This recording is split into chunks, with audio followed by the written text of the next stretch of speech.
dukomeje kuri aya makompora yagiye apfubirizwa mu kirere ku munsi w'ejo bikozwe n'ubwirinzi bw'u Rwanda. Reka tubuvugeho. Ku munsi w'ejo kuwa mbere ubwo imirwano ikomeye yari irimo ijya mbere igoma hagati ya M23 n'ihuriro ry'ingabo za Repubulika ya Demokarasi ya Kongo, u Rwanda rwarashweho ibisasu gusa byinshi muri byo bipfubirizwa mu kirere.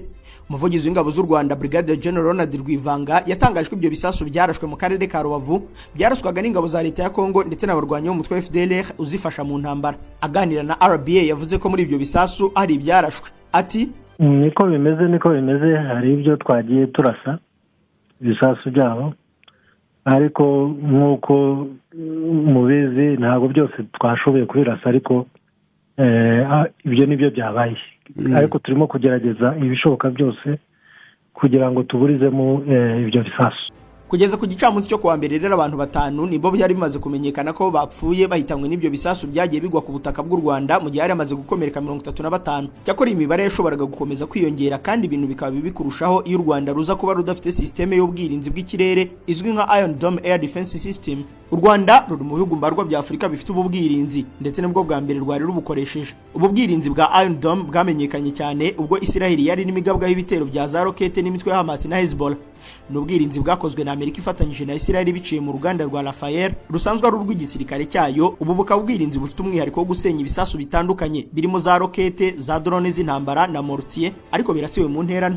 Muri 2011 nibwo bwatangiye gukoreshwa ubwo Israel yari iri mu ntambara na Hamas. Iron Dome Air Defense System mu bushobozi ifite harimo gusenya igisasu kikiri kure mu ntera y'ibirometero kuva kuri 4 kugeza kuri 70, kiri mu butumburuke bw'ibirometero kugeza kuri 15 ugana mu isanzure. Israel ubwo yari mu ntambara na Hamas n'umutwe wa Hezbollah yavuze ko Iron Dome yayifashije gusenya byibura 90% by'ibisasi iriya mitwe yombi yayirasheho. Mu busanzwe systeme ya Iron Dome igira ibice bitatu birimo za radar zishinzwe gutahura igisasu kirashwe. Igice cya kabiri cyitwa Command and Control System kifitemo uburyo bushinzwe kugenzura niba igisasu kirashwe nta byinshi kiri bwangize, wenda niba kitari bugwa ahantu hatuwe cyane. Mu gihe igice cya gatatu cyitwa Tamil Interceptor gifite inshingano zo guhita gisenya igisasu kirashwe cyifashishije za misile Iron Dome bayifitemo. Abakurikiranira hafi bya gisirikare bafata Iron Dome System nk'imwe muri systeme zirinda ikirere zigezweho kandi zizewe hejuru ya 90%.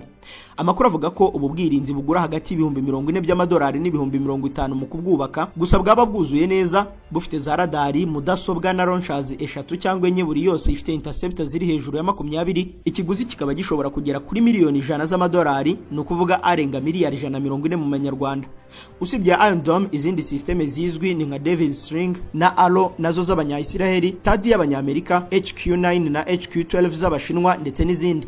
Nk'ibisanzwe ko menshi mu makuru ya gisirikare aba ari ibanga, ntabwo bizwi neza niba u Rwanda rwaba rufite izindi uretse iyo Iron Dome yagaragaye.